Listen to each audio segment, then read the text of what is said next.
भद्रं कर्णेभिः शृणुयाम देवाः भद्रं पश्येमक्षभिर्यजत्राः स्थिरैरङ्गैः सुष्ठुवां सहस्तनुभिः व्यशेम देवहितं यदायुः।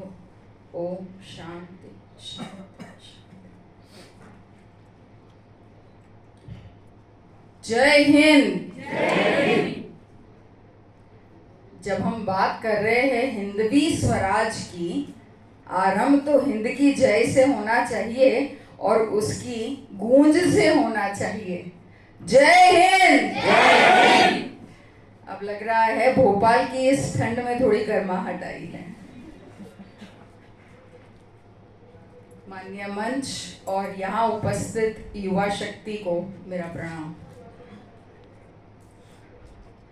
300 वर्ष पूर्व एक ऐसी शक्ति का जन्म हुआ जो अपने जीवन काल में मातोश्री से अनंत काल तक लोक माता बन गई, जिनका कर्तृत्व स्मरण पुण्य श्लोक बन गया, जिनका राज्य तो मालवा तक सीमित था किंतु दृष्टि राष्ट्रव्यापी थी। ऐसी राष्ट्र भक्ति की प्रतिमा, ऐसी राष्ट्र भक्ति की प्रतिमा जो समाज सुधारिका है, जो आध्यात्मता से ओतप्रोत है, ऐसी शिव कामिनी, शिव साधिका, जो भविष्य में झांक कर वर्तमान को गढ़ने का सामर्थ्य रखती थी, ऐसी देवी जिनका चरित्र हम सब के लिए अनुकरणीय है। और इसीलिए हम कहते हैं लक्ष्मी अहिल्या चिन्नम्मा, रुद्रांबिका सुविक्रमा, निवेदिता शारदा च प्रणम्य मातृदेवता। ऐसी फिलोसोफर क्वीन, पुण्य श्लोका, लोक माता अहिल्या देवी होलकर को मेरा कोटि कोटि वंदन और मेरा कोटि कोटि प्रणाम।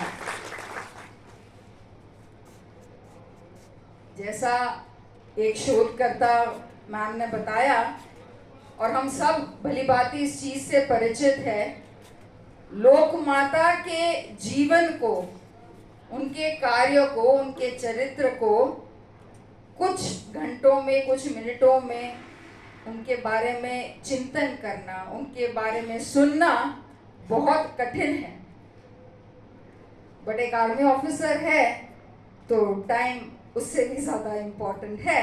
हम प्रयास करेंगे कि ये जो हमें समय दिया गया है उसमें हम लोक माता के ने जो कार्य किए हैं उस पर थोड़ा हम प्रकाश डालें, उसे समझें और यहाँ से ये प्रण ले कि हम वो कार्य का अनुकरण करें, अपने जीवन में उसे उतारें। आज जो टॉपिक है, हम जिस पे बात कर रहे हैं, हम बात कर रहे हैं संस्कार पुनर्जागरण की। तो आवश्यकता क्यों पड़ी इसकी? क्यों हमें चिंतन करना पड़ रहा है हमारे संस्कारों के पुनर्जागरण के बारे में? क्या सदैव से ऐसा था? I am sure not. अगर सदैव से ऐसा होता तो पुनर्जागरण की बात अवश्य नहीं होती। तो कैसा था और आवश्यकता क्या पड़ी?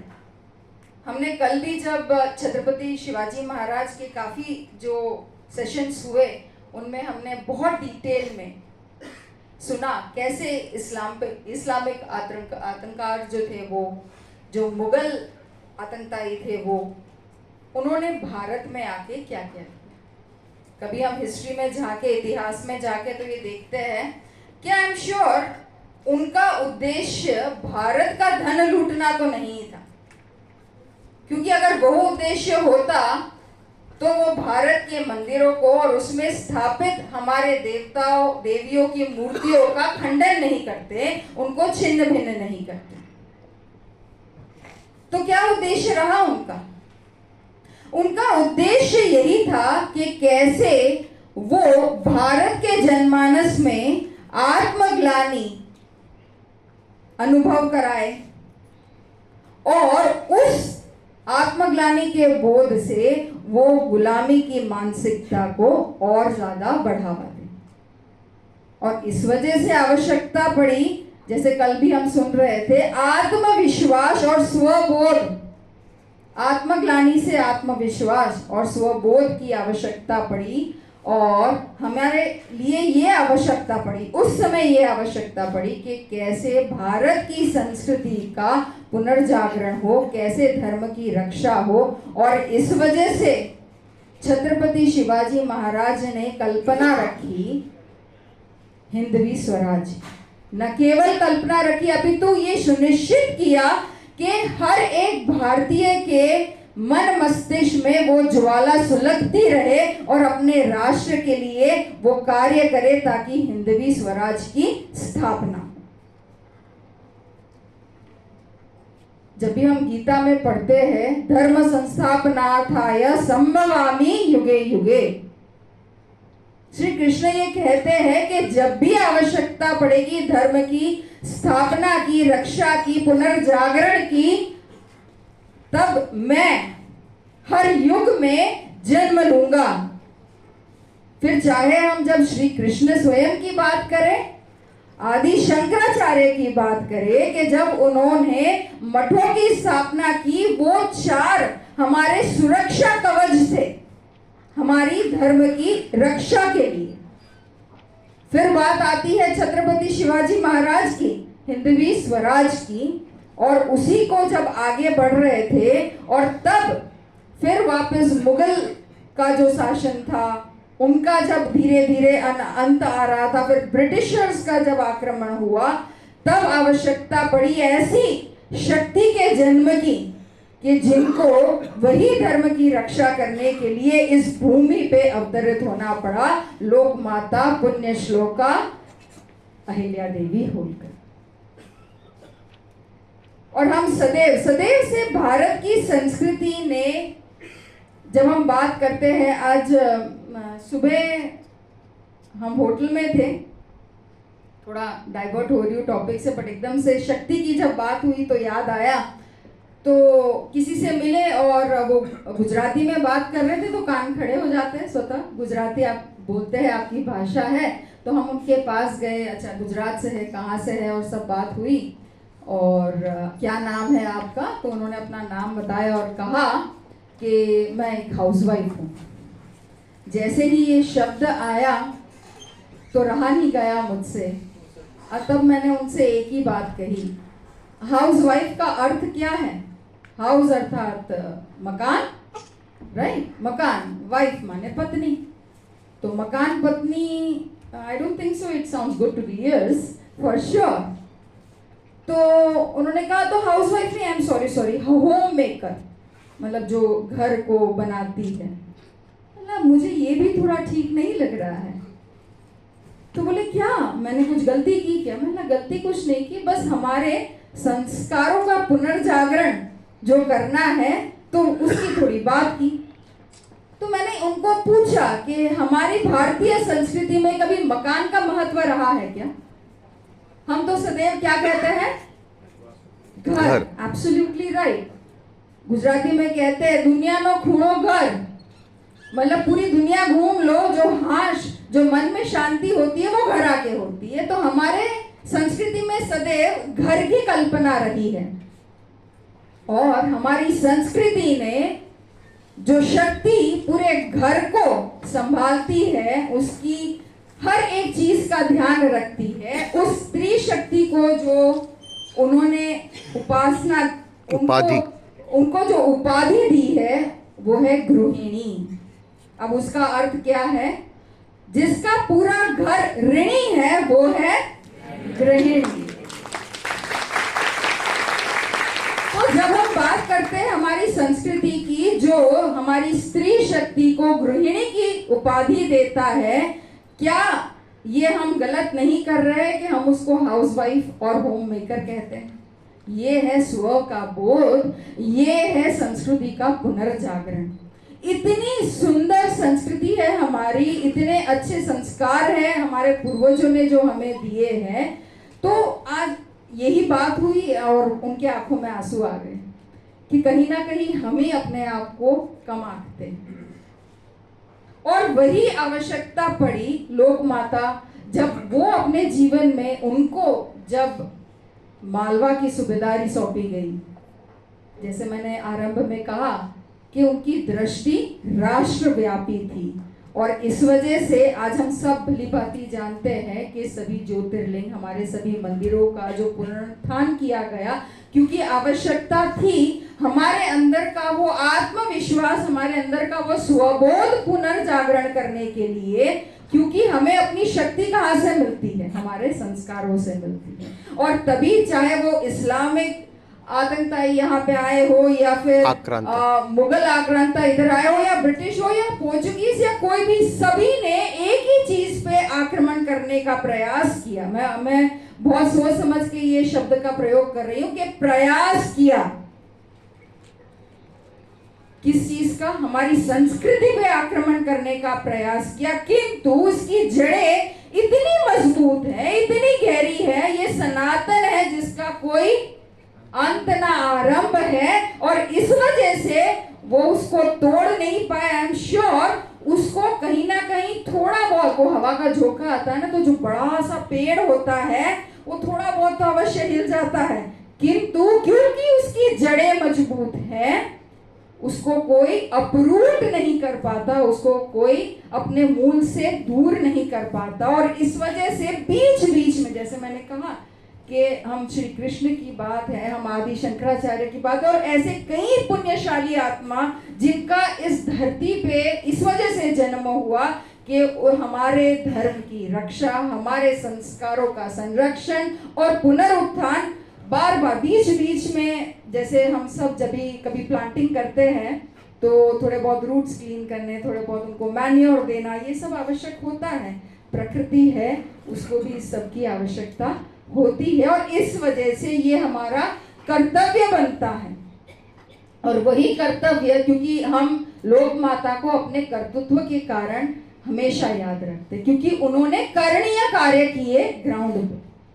आज जब जो शोधकर्ता बात कर रहे थे, तो शी इज, जब भी मैं लोक माता को पढ़ती हूँ, I get in fascinated when I read her, क्योंकि उन्होंने इतनी सारे अलग अलग फील्ड्स में अपने कार्य किए। मैंने आरंभ में भी बताया, एडमिनिस्ट्रेशन था, पोस्टल सिस्टम में उन्होंने जिस हिसाब से, she did amazing in the development in the postal system. हम 7 बार जो बोलते हैं, जो भी हमारी रेवेन्यूज आगे लैंड रेवेन्यू सिस्टम है, उसमें 7 बार का जो हुआ वो उन्होंने कैसे किया, मिलिट्री स्ट्रैटेजिस्ट, उसके हम सब अनफॉर्चुनेटली जब भी हम बात करते हैं, ये सेशन ही उसके लिए है, लेकिन हमें उनको उस केवल हमारे मंदिरों का जीर्णोद्धार, हमारे धर्मस्थल की पुनर्स्थापना और उनके और ज्यादा डेवलपमेंट के लिए, केवल उसके लिए न याद करते हुए, she was a holistic leader.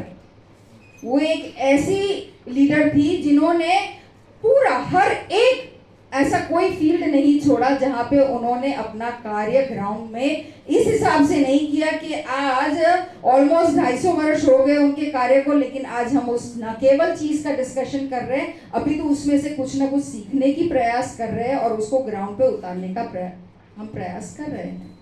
तो मैंने बात की जैसे मंदिरों के जीर्णोद्धार की, हमारे ज्योतिर्लिंग जो मंदिर है सब, उसके साथ साथ उन्होंने जो धर्मस्थल थे, जो घाट थे, उनको भी उन्होंने अच्छी तरीके से बनाया। आप सब अच्छी तरीके से जानते हैं अहिल्या घाट वाराणसी में, जो महिलाओं के लिए वहां पे आज भी वो है।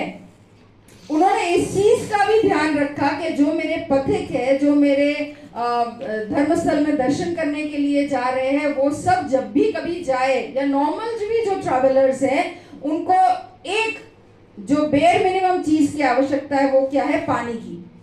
उनका वाटर मैनेजमेंट सिस्टम इतना अद्भुत है कि आज 250 वर्ष बाद भी थूल घाट में अगर आप देखें तो एक ऐसा कुआं है जहां पे उनका नाम इंस्क्राइब्ड है, अहिल्या देवी होलकर का, वो ऐसे बनाया गया है कि आज भी वो पानी पैलेटेबल है, वो पीने लायक है। Such an amazing vision. आप सोचिए, केवल ये नहीं है कि मुझे उसमें कुआं खोदना है, उसमें पानी है, चाहे फिर उसमें धूल पत्ते कुछ भी डाल सको, उसको that is a covered well. So हर एक कार्य को अपने गंतव्य स्थान तक पहुंचाने का जो उनमें विजन था, that is why she was a visionary leader. जो आज भी हमें अगर 250 वर्ष बाद भी अगर वो वेल जीवित है तो आप समझ सकते हो कि वो किस हिसाब से उन्होंने उस पर कार्य किया था। हम बात कर रहे हैं यहाँ पे संस्कारों की, हम बात करें तब एक और चीज अभी मुझे ध्यान आती है कि जब महेश्वर में उन्होंने अपनी राजधानी शिफ्ट की, तब से पहले दिन से प्रतिदिन वो लिंग चरण की पूजा नर्मदा घाट पे करवाते थे। और जब भी कभी श्रावण महीना आता था तो उस महीने में कोटि लिंग चरण की पूजा होती थी, जिसमें 1008 ब्राह्मण वहां पे मंत्रोच्चार करते थे। और ये राइटर्स ने अपने बुक में लिखा है कि तब ऐसी अनुभूति होती थी कि स्वयं हम स्वर्ग में हैं और हमारे सामने देवी देवता है, वहां नर्मदा माँ की पूजा कर रहे हैं। इस हिसाब की वो कल्पना की गई है। तभी आप सोचेंगे उसमें कौन सी बड़ी बात है, हम पूजा कर रहे हैं तो ऐसा क्यों। अगेन मैं वापस कहती हूँ, she was a visionary leader.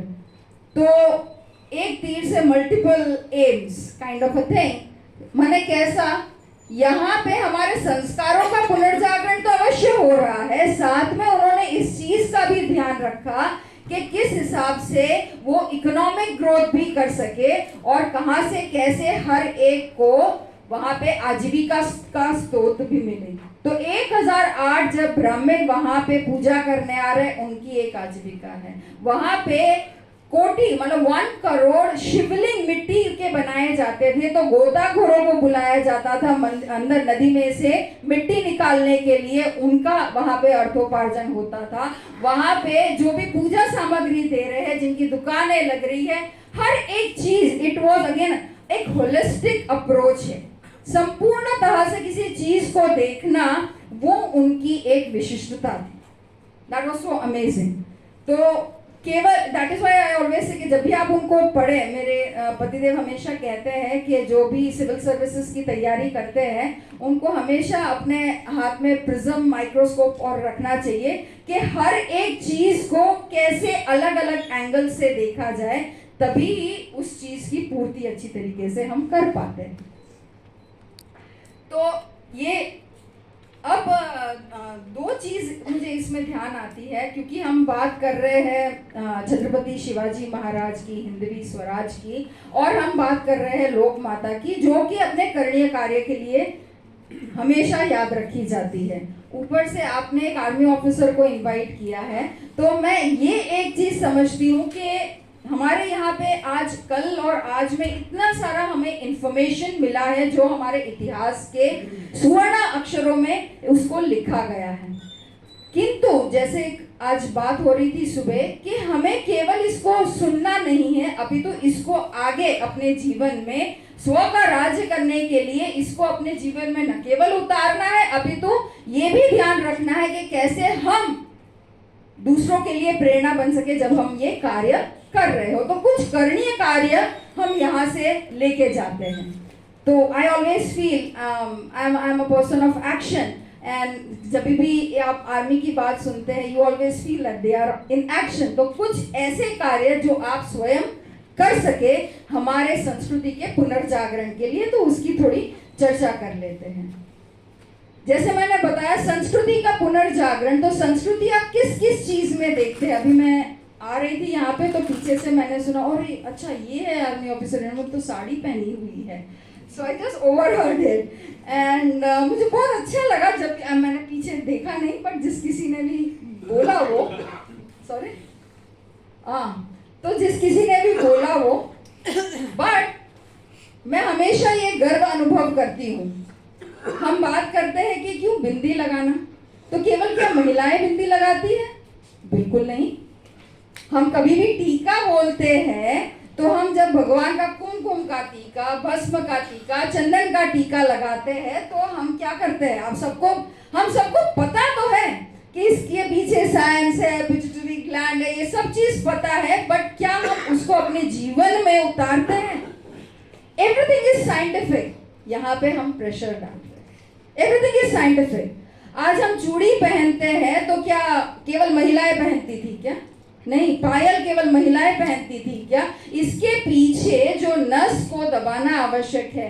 हम जब ईयर पियर्सिंग करते हैं, कर्ण का यहाँ पे हम छेद करते हैं, वी ऑल नो, हमने कहीं ना कहीं पढ़ा हुआ, चाहे वो व्हाट्सएप में, चाहे वो किताब में, या कहीं पे भी अस्थमा के लिए आवश्यक है, या जो भी है, एनी साइंटिफिक रीजन बिहाइंड।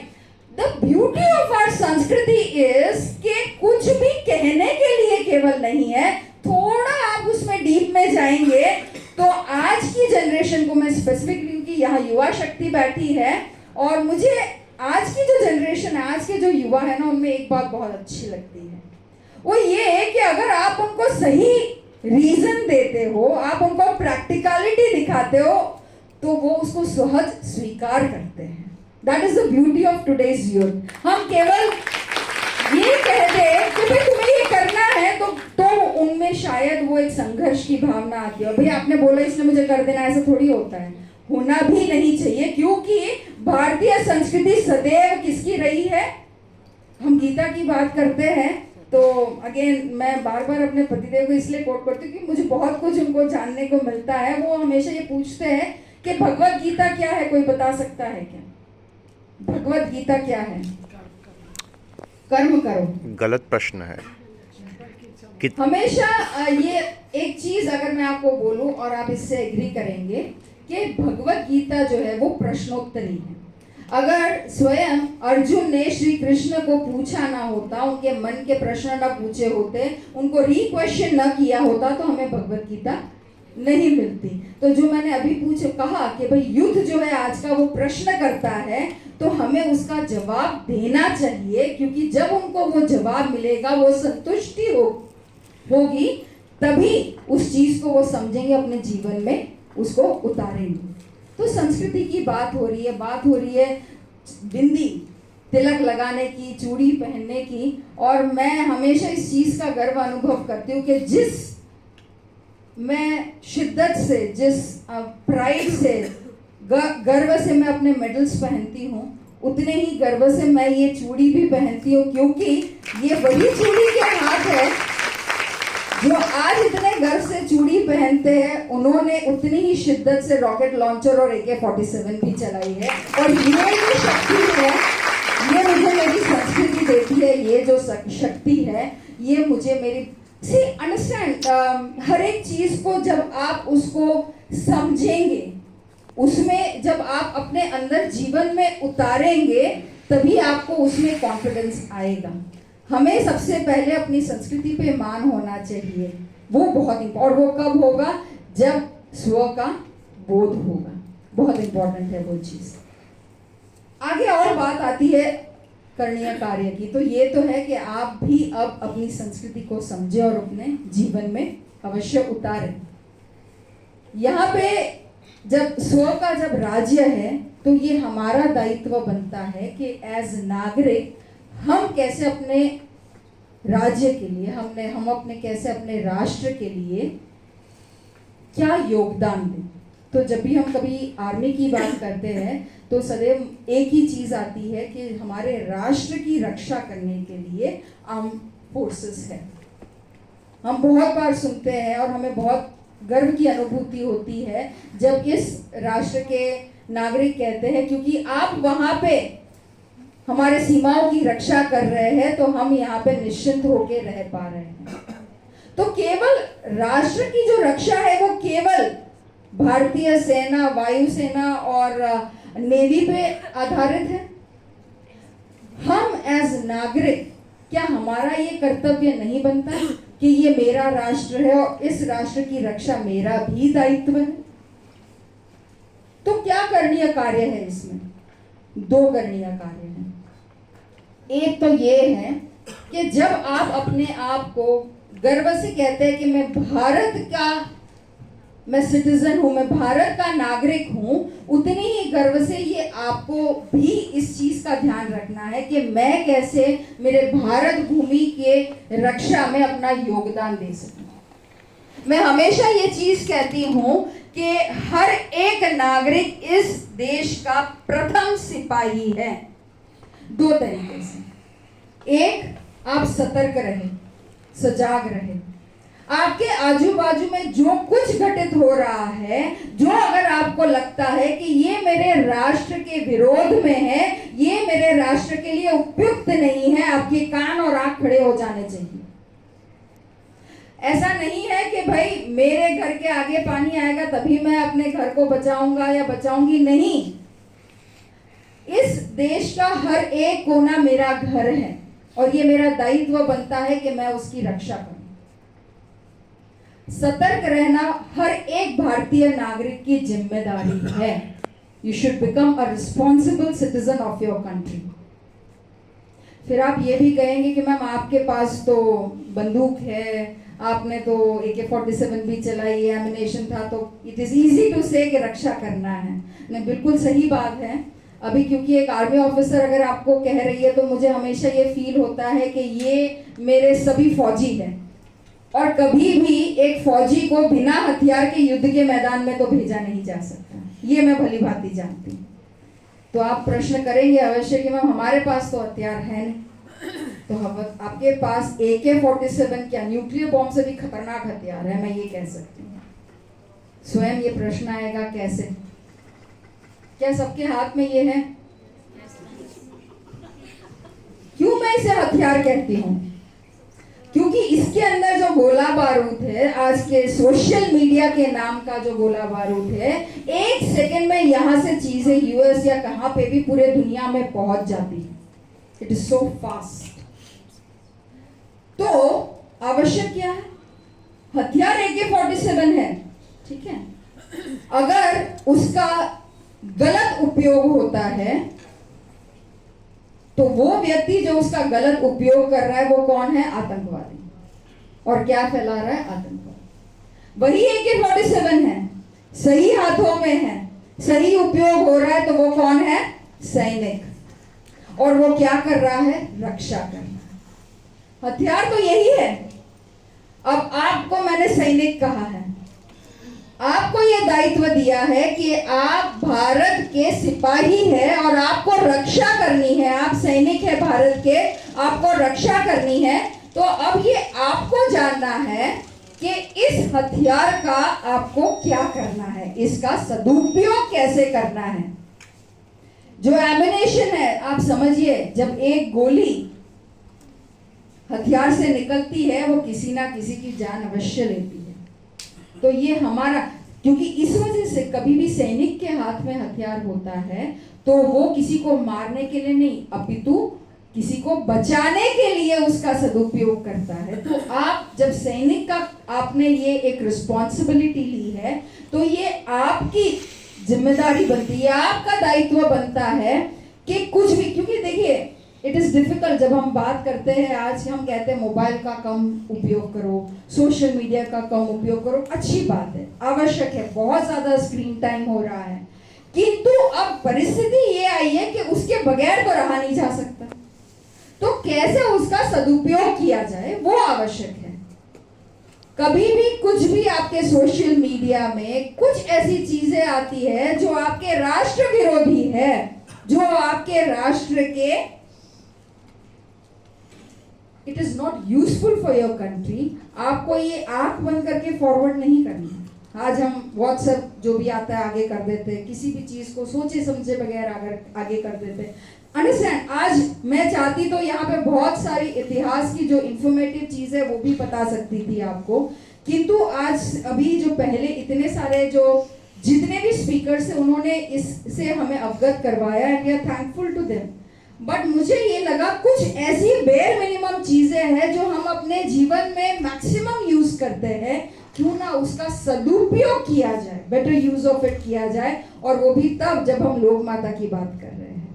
तो प्लीज मेरा आप सबसे यही आग्रह है कि आप इस हॉल से ये बाहर लेके जाए कि ना केवल आपके मित्र को, आपके फैमिली में, आपके ऑफिस में ये दो चीज अवश्य बताए कि कैसे अपनी संस्कृति पे गौरव करे और उसको अपने जीवन में उतारे, नंबर 1।